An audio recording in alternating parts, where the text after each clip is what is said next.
So you have UV unwrapped your mesh right here, and you make sure you put it in 0 to 1 right here. Okay, now what you're going to do is, believe it or not, we're going to export it as a 3D object for Photoshop. Yep, and you'll paint in 3D in Photoshop. To do so, you need to start the plugin. So you need to go to Window, Setting, Plugin Manager, and you're going to scroll down until you see a plugin called OBJ Export.mll. Click on Loaded and Auto Load, and then close. Now select your object, go to File, Export Selection, and call it whatever you want. Make sure it is on the OBJ Export at the bottom, so you select the file type and scroll down all the way to OBJ and export your selection. Alright, now what you're going to do is you're going to start Photoshop. So I got my Photoshop right here, let me close that. And I am going to go to File, I'm just going to select Open, and I'm going to take that test file, OBJ.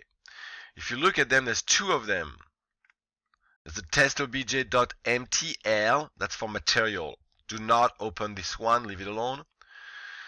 And there's another one, test obj.obj, that's the one you want to select. So you select that one, and you click Open. And it's going to bring you to a window for sizing. So you can change the unit if you want to. It doesn't really matter for right now. So it would matter if you 3D print it. Just click OK, and it's going to tell you that, there you go, you created a 3D file. So now you have it right there. You can paint directly on it. Right here by hand, or you can double click on the initial shader that is right there and paint and put your texture. So you can put your texture right here. So you just put your texture, let's say right there. Alright.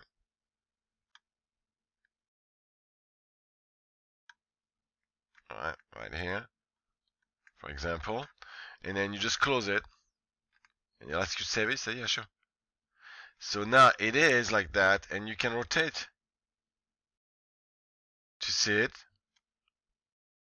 And you can change color, for example, and say, hey, I want to paint a little bit on that one right here, and whatever you want to do.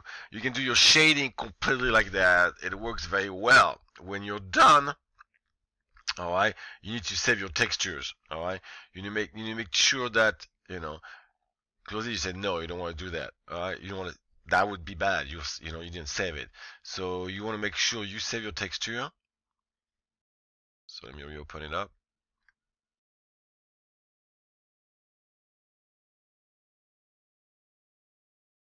Alright, or it would, you know, you would not have anything. So you want to be careful with that. So you do your painting, and you can use every tool you want in it.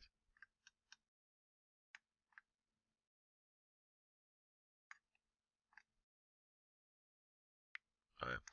And usually,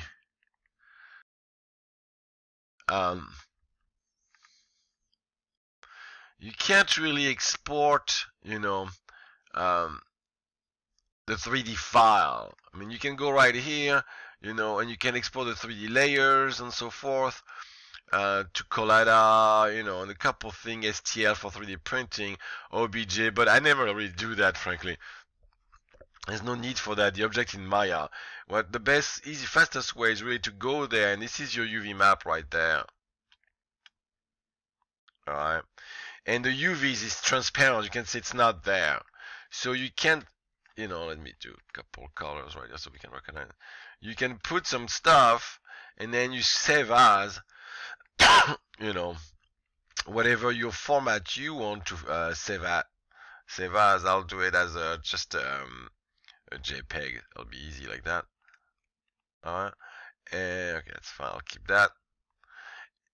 And I'll say okay. And now in Maya, oops, not that one. In Maya, I just have to go into making a new material, whatever I want to do.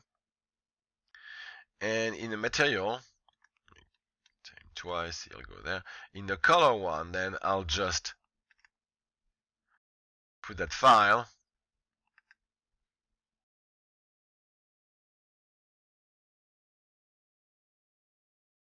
Right here, click on 6, and you have your file right here. Obviously, the white is from the JPEG, and you have your file right here. You can go in your UV editor, and you can see your file. So that's another way to do the actual painting in Photoshop. That works pretty well. It's always real fun to do that.